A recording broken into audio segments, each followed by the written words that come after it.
মুসলমানের ছেলে 7টা 8টা 10টা করে পকেটে তিরঙ্গা, গুটকা, গোয়া, হ্যাঁ ভালো চলছে ধান্দা, খাচ্ছে রজনীগন্ধা। যখন বাজারে ভালো নয়, এসেছে অশান্তি, খাচ্ছে তারা শান্তি। যেখানটা বসবে সেখানটা চষে দিয়ে বেরিয়ে যাবে, পুচ পুচ পুচ পুচ।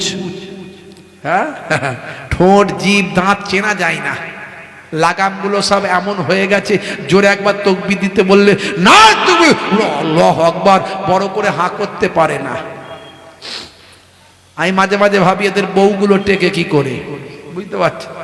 মাঝে মাঝে তিরঙ্গা গুটকা চেবাতে চেবাতে কমিটির ছেলেগুলো আমাদের সঙ্গে দেখা করতে আসে, আমি খুব বিপদে পড়ে যাই। কারণ ভাই আমার এই গুটকা তিরঙ্গা আর ওই আপনার ওই সিগারেট বিড়ির গন্ধ একদম সহ্য হয় না, বুঝতে পারছেন।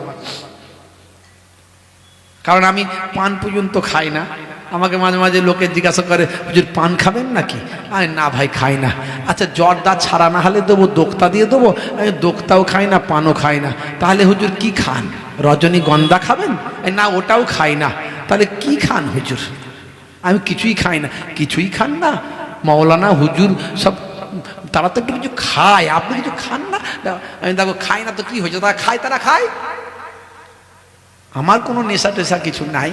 আমার নবী নেশামুক্ত জীবন যাপন করতে বলেছেন। আমার নবীর জামানায় তো পানও ছিল না, জর্দাও ছিল না। 120, 420, তারপরে আরো সব নাম বলুন না, কি সব নাম ওইগুলো তো জানি না। তো ভাই আমার এই সব তিরঙ্গা গুটকা নবীর জামানায় ছিল নাকি? নবী বলেছেন কুল্লু মুস্কিরিন হারাম, প্রত্যেক নেশা হলো হারাম। যে নেশা তোমার মস্তিষ্ক খারাপ করে দেয়।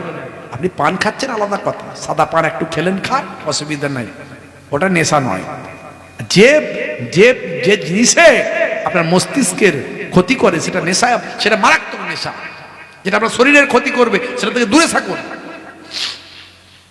ভাইরা আমার, মুসলমানের ছেলে আজকে নেশা, হাই রে হাই।